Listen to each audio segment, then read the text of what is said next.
사실 국민의힘은 내부적인 이 혼란, 내홍이 계속 깊어지고 있는 상황이죠. 장동혁 대표가 이제 복귀해서 이 내홍을 어떻게 빨리 해결하느냐 또 관심사지만 또 대외적으로는 민주당을 향해서 통일교와 공천원금 의혹에 대해서 이른바 쌍특검 수용을 강력하게 촉구를 해왔었죠. 이 때문에 단식까지 당대표가 했던 거죠. 하지만 민주당은요. 신천지까지 같이 포함해서 특검을 하자는 입장을 고수해 왔습니다.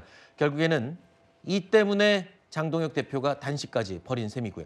자, 어제 채널A가 단독으로 보도한 내용인데요.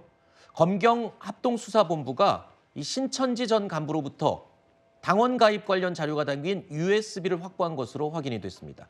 신천지와의 정교 유착 의혹에 대한 수사가 이제 탄력을 받을 것으로 보이는데요. 이렇게 되면 국민의힘은 또 새로운 악재가 코앞에 닥친 셈입니다. 23년이면은 이제 내후년 뭐 총선이나 당의 경선 이런 것들을 준비할 때라서 그래서 미리 24년을 대비해서 23년에 미리 책임당원을 만들어 놓으려고 했었던 겁니다. 종교국 분리라고 하는 것들을 좀 명확하게 헌법에 명시했고 대놓고 조직적으로 하는 경우는 거의 없었죠. 신천지는 뭐 지금 나오는 걸 보면 최소한 뭐 지금 2000년 초반부터 시작했다는 것 같고 조직적으로 종교적 신념을 정치적 도구로 활용하는 것은 허용되지 않는다. 그렇게 하면 제재가 엄정하다는 걸 반드시 이번 기회에 보여줘야 합니다. 아까 말씀드린 대로 국민의힘은 또 새로운 악재가 코앞에 왔습니다. 신천지 전 간부가 합동수사본부에 제출한 이 USB. 과연 이 USB에는 어떤 자료들이 들어있을지 이 자료 내용에 따라서 국민의힘이 더 또 궁지에 몰릴 수도 있는 건가요?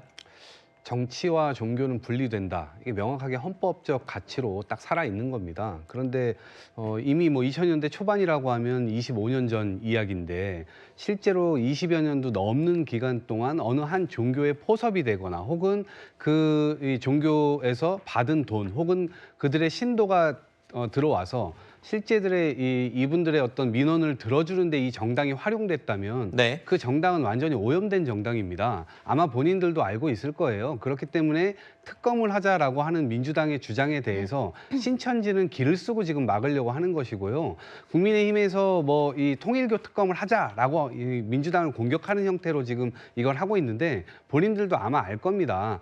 특검이 들어서면 네. 이해관계 당사자인 민주당이 이거를 특검 추천할 수 있습니까? 아니면 신천지를 넣으면 국민의힘이 추천할 수 있습니까? 서로가 추천을 못하고 네. 제3지대에서 추천할 수밖에 없는 거죠. 네. 그렇기 때문에 전 객관적으로 수사할 수 있다라고 생각하고 정교분리 원칙에 입각해서 정치권이 호응하는 형태로 특검을 진행해야 된다. 더 이상 막지 마시라 말씀드립니다. 네. 지금 합수원에서 어쨌든 신천지와 관련한 뭐 전 간부들에 대한 조사들이 지금 활발히 이루어지고 있습니다. 그렇다면은 여기에 대해서 수사가 필요하다는 것에 대해서는 이견은 없는데요. 네. 근데 이게 특검으로 가야 하는 것인가? 거기에 대해서 이견이 있다는 겁니다. 이재명 정부 시작하면서 계속적으로 무슨 사건만 일어나면 특검에 대해서 이야기하는데 특검이라는 것은 살아있는 권력에 대해서 제대로 수사가 어려울 때 그때 법안으로서 진행하는 것이 특검이거든요. 네. 지금 통일교 사건과 좀 차이점에 대해서 말씀을 드리자면 통일교 사건은 윤영호 씨로부터 한 8월 정도에 민주당 관련자들도 관련이 되어 있다는 진술이 확보되었음에도 민중기 특검에서 이것을 사건을 뭉개고 있었던 것이 아니냐. 그러면서 공소시효를 도과시키려고 했던 것이 아니냐가 국민적 의혹의 중심에 있는 것입니다.